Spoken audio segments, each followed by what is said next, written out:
On the afternoon on the 8th of November, 3 months after the Sterling murders, a probe was planted inside Radford Police Station as part of Operation Salt, picked up a conversation between DC Charles Fletcher and Jason Grocott, Mr. Fletcher's former boss at Limey's clothes store. Colin Gunn was trying to find out what the police had on him. Mr. Fletcher explained to Mr. Grocott the difficulties he would have in finding out about the murder inquiry and other operations against Mr. Gunn because of the secrecy surrounding the investigation units. It wouldn't be common knowledge to anybody except those who knew they were going to get him, said Mr. Fletcher. There's those different squads, murder teams, who are looking into various things. You've got Stealth as well, which is out on Oxclose Lane, and they're like their own unit with their own DIs, DSs and DCs. We just fucking deal with the shit on the streets. So as something like that, it would be quite sophisticated. It would be kept in-house with a specialised team. Bobby wouldn't necessarily hear about it because he's got no fucking need to hear about it.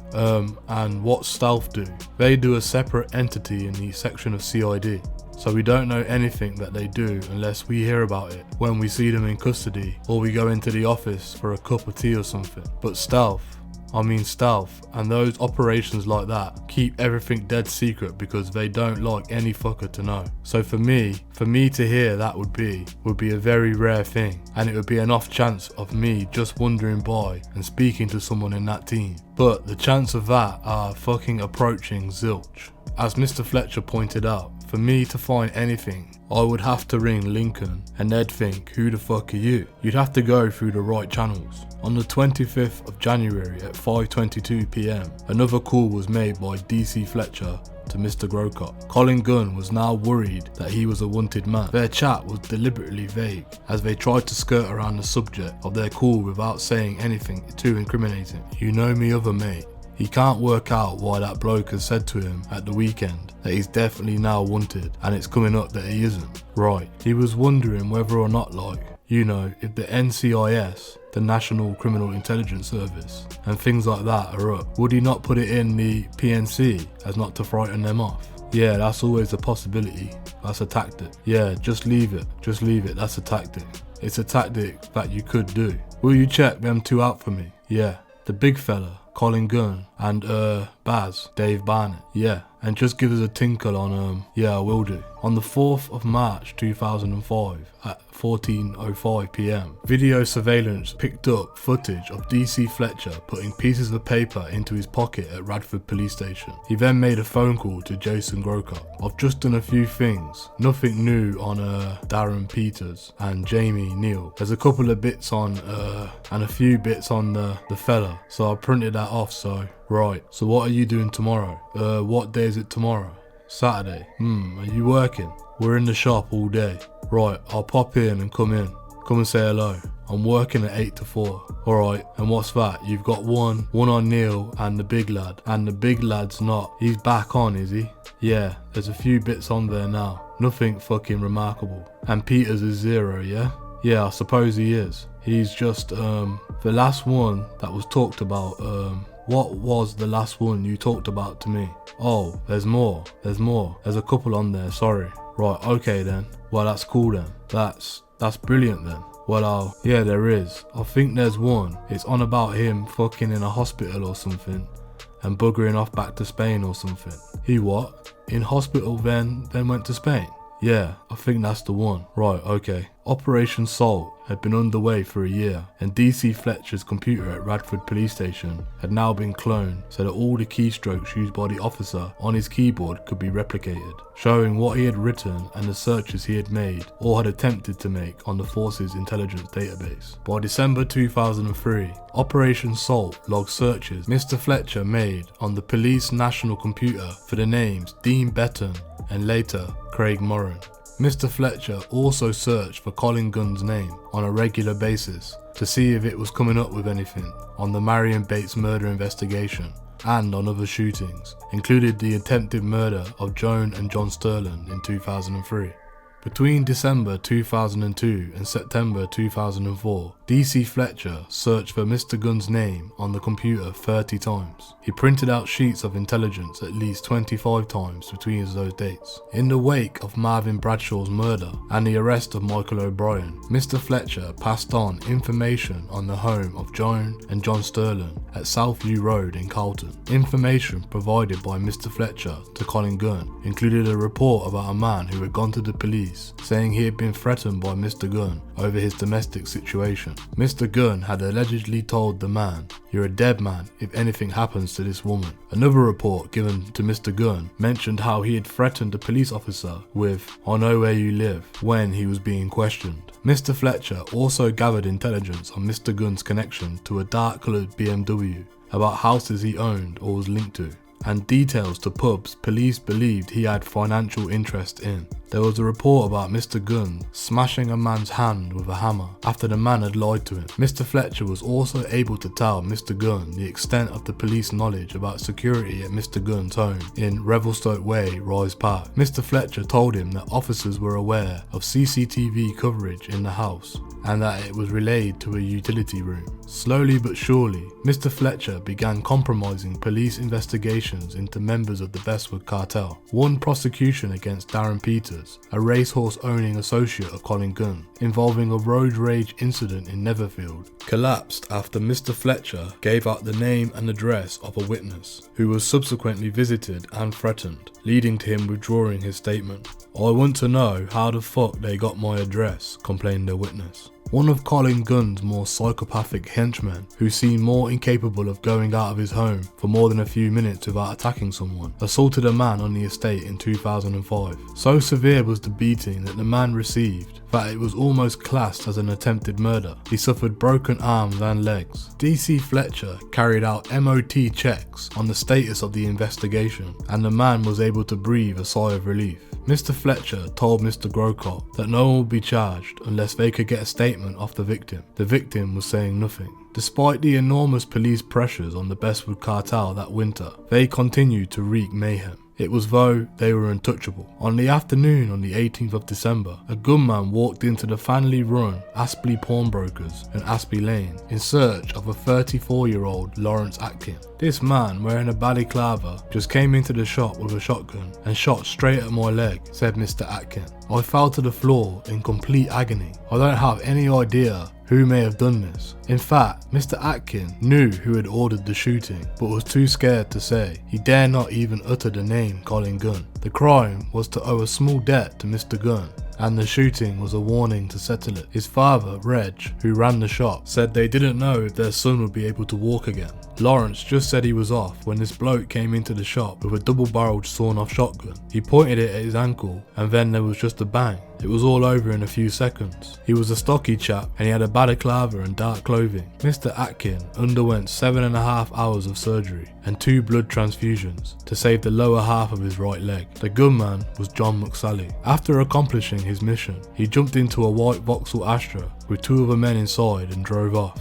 Within a few days, DC Fletcher was passing on the details of the police investigation to Mr. Gunn via the usual intermediary. "Tell your big mate not to worry," he told Jason Grocott. "The bloke knows who did it, but he's not talking." It was another vital tip-off to Mr. Gunn. Mr. Fletcher was also compromising informants. He gave away details on one file about a woman who Mr. Gunn had been with briefly and who said Mr. Gunn had told her he was involved in the shootings of John and Joan Sterling. DC Fletcher put Mr. Gunn's mind at rest, texting Mr. Grocott that there could never be a prosecution as the evidence was just purely circumstantial. He passed on more information in January 2005 about a sickening assault involving the Bestwood cartel in the Lizard Lounge nightclub when a man had lost part of his ear. Mr. Fletcher was on holiday at the time, but when texted that the big man needed to know about it, went straight to Radford police station and gathered all the intelligence on the attack. He also made checks on behalf of Mr. Gunn about the assault on a man in a pub in Nottingham Nottingham in March 2005, and on a near fatal assault on another man carried out by one of his henchmen. Mr. Fletcher even falsified records in a road traffic accident to prevent the prosecution and 2 other members of the cartel who had been pulled over without insurance. On one occasion, Mr. Fletcher's own mistakes on the computer backfired when Colin Gunn's girlfriend, Victoria Garfoot, had received a parking ticket and Mr. Gunn rang through to try and get Mr. Fletcher to get it cancelled. He went into the computer and punched in the name but misspelt it and came up with an entry for another woman who had a previous conviction for prostitution. Mr. Fletcher passed on the information to Mr. Gunn with a disastrous consequence. Mr. Gunn went absolutely ballistic and confronted Victoria, accusing her of being a whore, said one officer.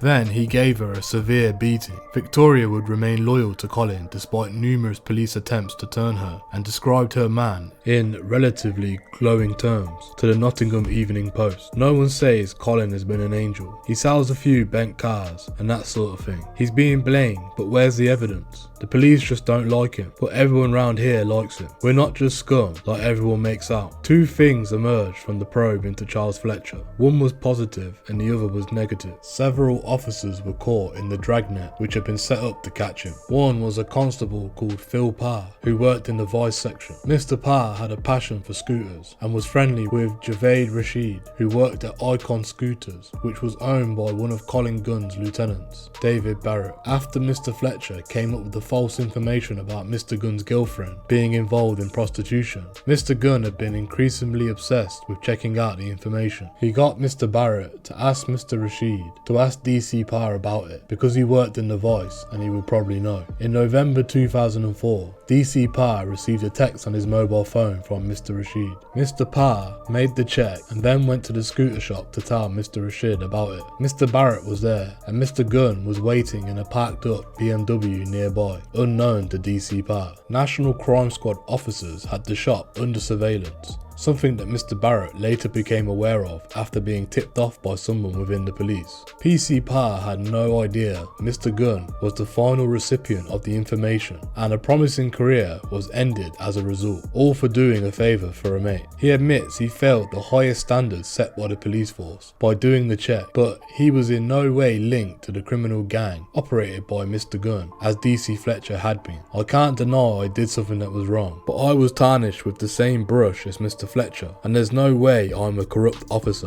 Mr. Parr later said. I did something that I shouldn't have done, but it was a favour for someone. I thought it was a mate. Mr. Parr would be later jailed for 12 months at Birmingham Crown Court after pleading guilty to misconduct in a public office. As he has pointed out, he will have to come to terms with the shame of what he did, but some paedophiles and violent offenders have received lesser jail terms. His career was over and he lost much of any pension he could claim from an otherwise unblemished 10-year career. A number of other officers were even more hard done by in the fallout that came from the surveillance of Mr. Fletcher. Detective Constable John Fawley, a highly respected officer, worked at Radford Road Police Station near Mr. Fletcher's desk. The probes that had been in place for Mr. Fletcher caught him talking in colourful terms about some yardies who planned to murder an officer outside Oxclose Lane Police Station. Mr. Fawley explains what happened to him and another colleague who had been caught on the bugs chatting inappropriately. On June the 21st, 2005, the phone rang at my home. Charles Fletcher had been arrested. Mr. Fletcher was a young trainee detective I'd worked with for several months. He was brash, overconfident, and had a tendency to engage mouth before brain. I sighed. An hour or so later, my colleagues and I sat and listened to a horror story. We were told Mr. Fletcher was a criminal, in league with some of the most violent criminals in the city. He was selling information to criminals who operated extortion rackets and ran Class A drug rings. We all knew them well. We had all seen their handiwork. I'd stood at the foot of the bed at the Queen's Medical Centre while a man who had most of his foot removed by a shotgun at point blank range refused to speak. We knew it was a punishment, shooting for a debt. The chances of anyone talking to us were nil, and so proved it. Through Mr. Fletcher, these people had access to everything about us: where we lived, where we socialised, even where my daughter goes to school. How safe were we? He'd betrayed us. That afternoon, 2 of us were summoned to HQ. Naively, I imagined we were going to be offered support in help to coming to terms with these devastating revelations. To my astonishment, I was served with notices stating that I was to be subject to a disciplinary investigation. For 8 months, our offices had been bugged, unconnected to any criminal investigation, and out of hundreds of hours of recordings, I had been overheard on 4 occasions making inappropriate and unprofessional comments. More seriously, and with tedious predictability, the allegation of using racist language also appeared. I'm the first to admit that the language in a CID office can be, at best, irreverent. We've attended the post-mortems of gunshot victims, cut,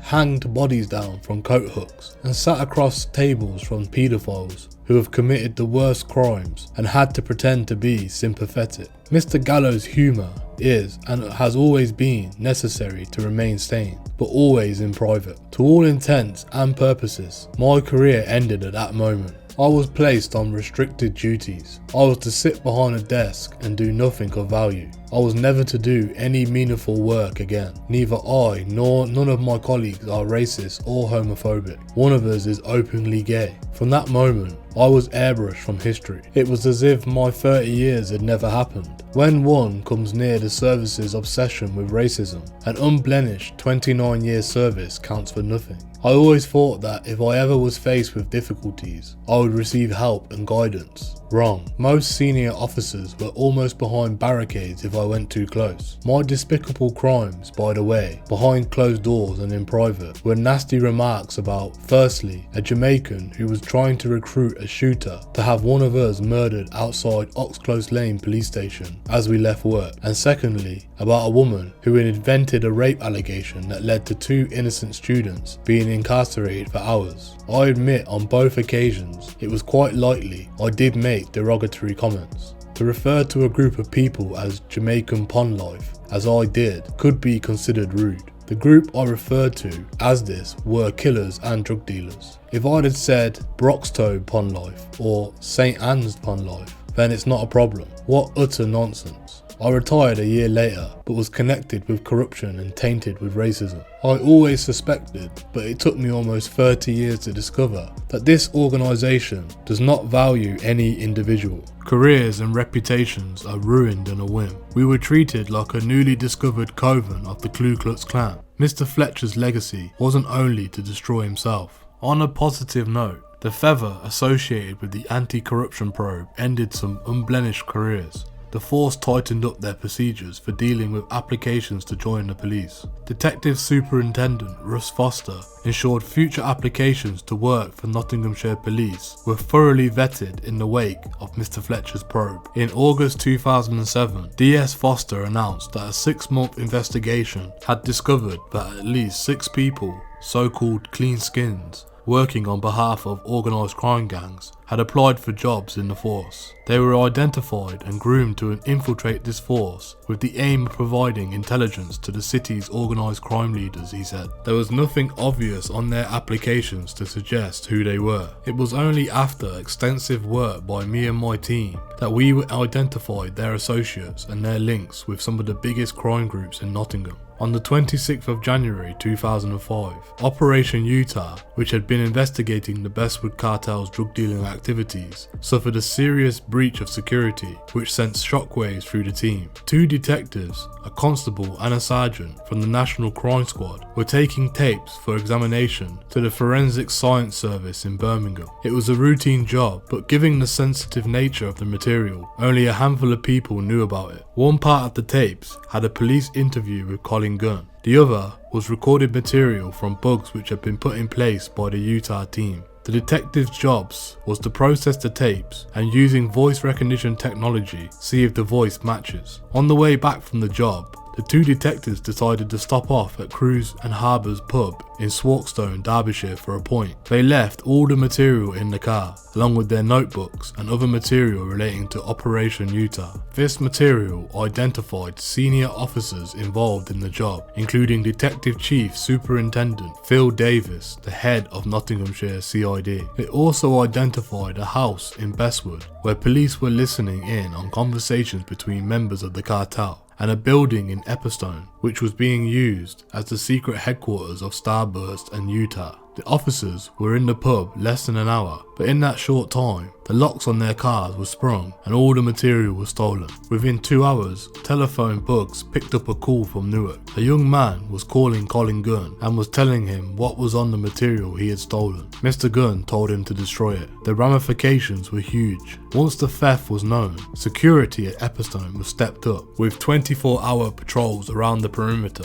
The house, used for eavesdroppings, eventually had to be brought by Nottinghamshire police at a cost of more than £100,000, and the people living in it had to be moved to a safe house and put up the witness protection. Then, on the 10th of February, police received an anonymous letter. It said that there would be an attempt to assassinate 2 senior Nottinghamshire police officers, including DCS Phil Davis. Threats had already been made against Detective Superintendent Ian Waterfield, then head of Operation Stealth, and the Chief Constable himself, Steve Green. The information resulted in Phil Davis having to move out of his house while security was upgraded and the threat diminished. It also led to a debriefing for senior officers on how to exit their homes if there was an imminent threat to their lives or their families. 2 days after the threat was received, John McSally was arrested with 5 bullets in his pocket. Evidence suggested that Mr. McSally was on his way to a job with a boiler suit in his car and a pair of Wellington boots. To this day, there has never been any public acknowledgement of any detailed investigation into the theft of the confidential material by the Serious Organised Crime Agency, SOCA,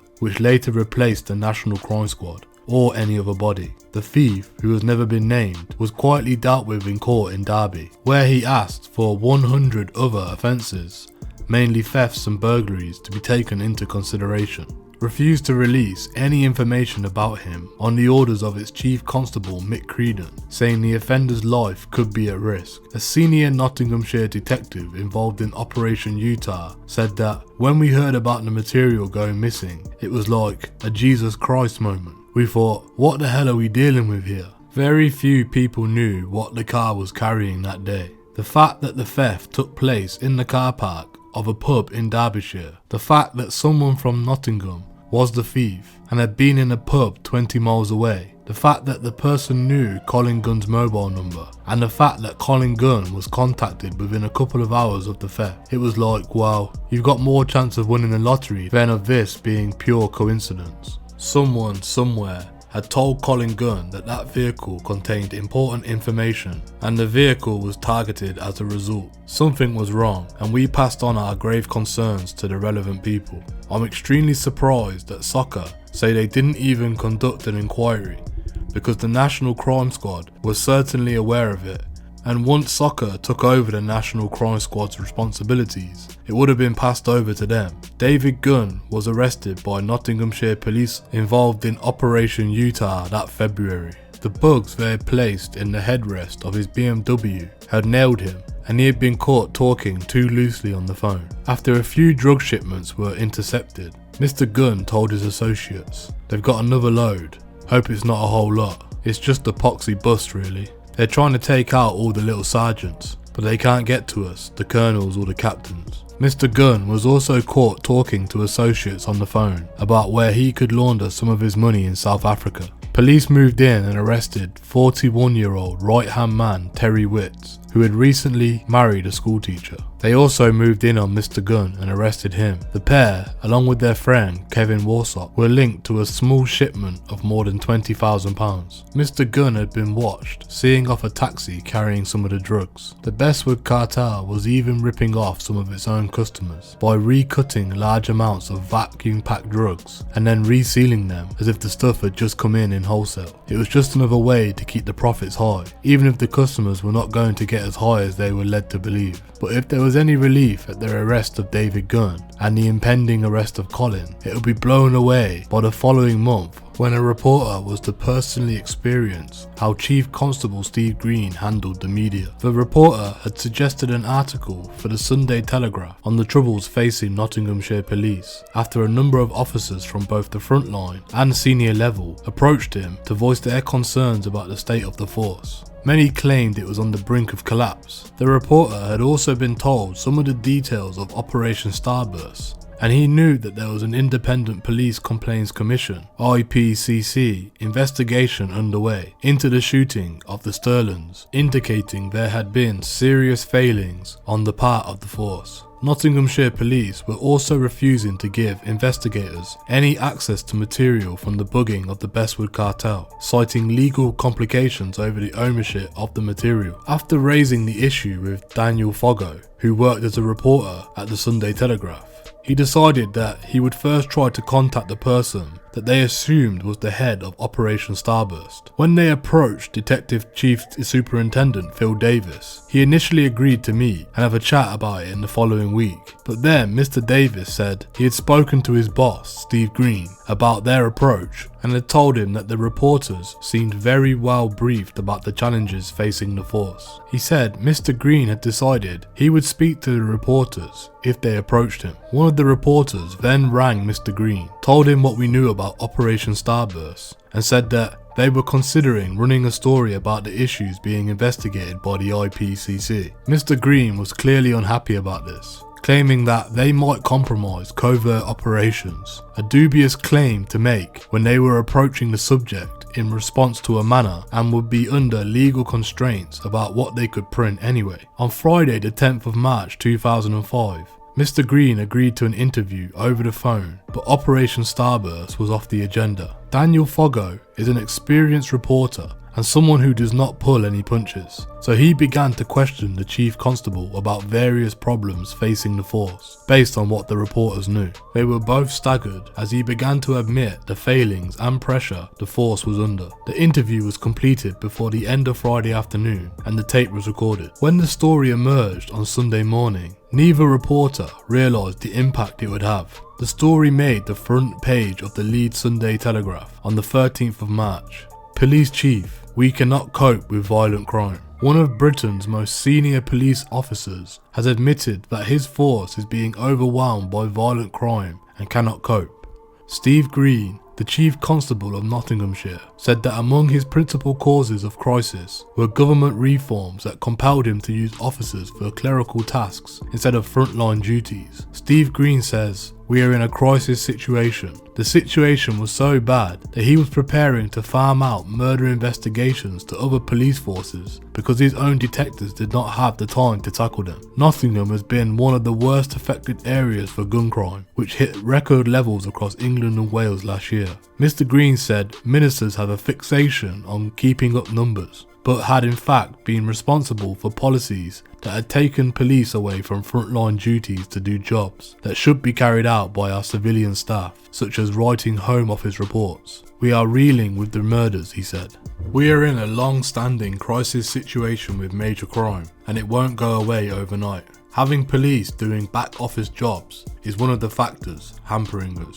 I want to increase the number of operational cops by reducing the numbers doing back office jobs. It's frustrating to know that I could make better use of the money I've got, but I'm constrained from doing it because office numbers is a political football. All parties have the same fixation." Mr. Green said he was prevented from putting more police onto frontline duties because if he reduced the number of officers doing clerical work, he would lose a large amount of his fundings from the Crime Fighting Fund, a Labour measure that gives extra money to forces that keeps officer numbers high. "Our accountant has said that if there was a way out of it, he would tell me." Mr. Green, whose comments will increase pressure on the government over its law order policies, said his force was heavily in debt. He regularly had to borrow detectives from other constabularies to tackle a spat of large drug-related murders. "We are now routinely going into foreign forces to get additional officers. One option they were on the verge of adopting was to farm an entire murder inquiry to another force. I'm not aware of any other force ever having to do such a thing," he said. Nottingham's crisis has been prompted to a sharp rise in the number of murders and other violent crimes. Since 2001, the force has had to investigate 21 Category A murders, those classed as being high profile with no immediate suspect. Before 2000, it was dealing with one Category A murder every 12 to 18 months on average. Its officers are currently running 30 murder investigations. Nottinghamshire residents are also 3 times more likely than the national average to have their car broken into, 4 times as likely to be burgled, and 5 times as more likely to be robbed, and twice as likely to suffer a sexual attack. Nottinghamshire was also among the bottom 4 underperforming forces in official figures. Mr. Green's decision to speak out follows another fatal shooting last week. Paul Thomas, who was 34, had left the pub in Radford, Nottingham, when he was gunned down just after 4:30 PM on Thursday. Firearm offences in England and Wales rose to a high of 24,094, with levels in Nottingham the 5th highest head per population after London, Manchester, Liverpool and the West Midlands. The Association of Chief Police Officers said that other forces were experiencing similar pressures to Nottinghamshire because of the need for officers to carry out bureaucratic tasks that should be done by civilians. "We've been raising it with the government for some months," said a spokesman. "There is a fixation with police numbers and an inflexibility over budgets, which is not producing effective policing. We can recruit officers, but not necessarily civilian staff." David Davis, the Shadow Home Secretary, said Mr. Green's predicament was an example of the government's ring fencing of money, together with the forces being swamped with bureaucracy. He said, "We will do away with the national policing plan that creates these targets so that those police they have can be properly used." The story broke as the general election campaign was about to get underway and crime was on top of the agenda. Shadow Home Secretary David Davis wasted no time in wadding into the debate. Privately, he was critical of Mr. Green, but publicly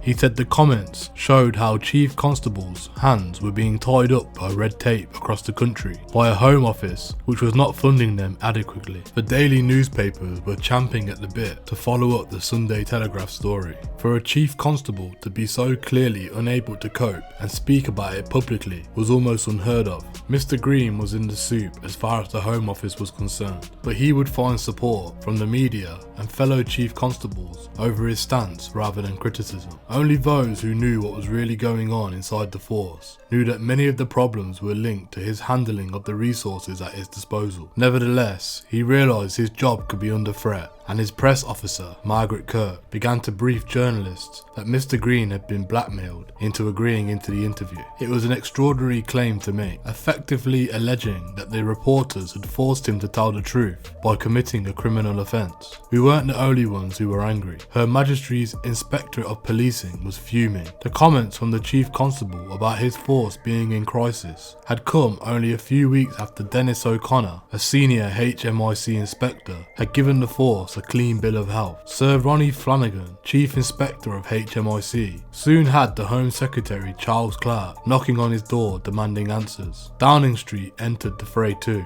with Tony Blair's official spokesman making a veiled criticism of Mr. Green's leadership. Everyone recognises there are problems in Nottinghamshire, but there are different views about the cause of these problems, the spokesman told the reporters. Home Secretary Clark demanded an urgent investigation into Mr. Green's claims, which would be carried out by HMIC, and within a couple of days, HMIC investigators contacted the Sunday Telegraph's editor, Dominic Lawson, to see whether they could get access to the tape-recorded interview. He was happy to oblige, but said HMIC would have to make a formal request by letter. Otherwise, Mr. Lawson argued, it could be set as a precedent for handing over privileged material to a third party. In the end, HMIC did not follow up with its informal letter of request. Meanwhile, MP Graham Allen lodged a complaint against Mr. Green to the IPCC. "I believe he has been guilty of serious misjudgment, not just in giving the interview, but in his original decision to take beat officers off the streets of Nottingham," Mr. Allen told the Observer newspaper. Mr. Green, perhaps sensing his job was in jeopardy, told reporters, who by this time were hoping for an all-out war between a chief constable and the Home Office, that the interview was a big mistake. "For whatever reasons I gave the interview,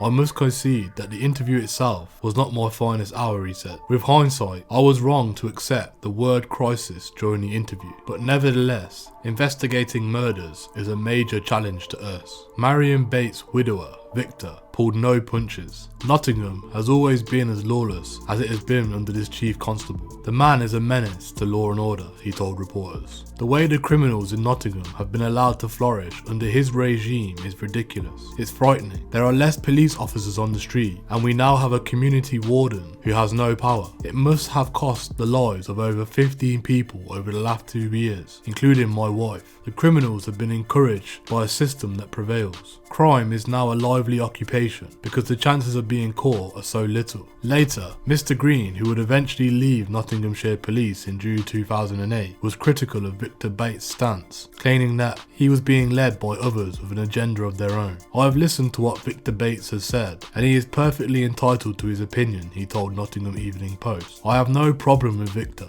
I respect he's been through too much.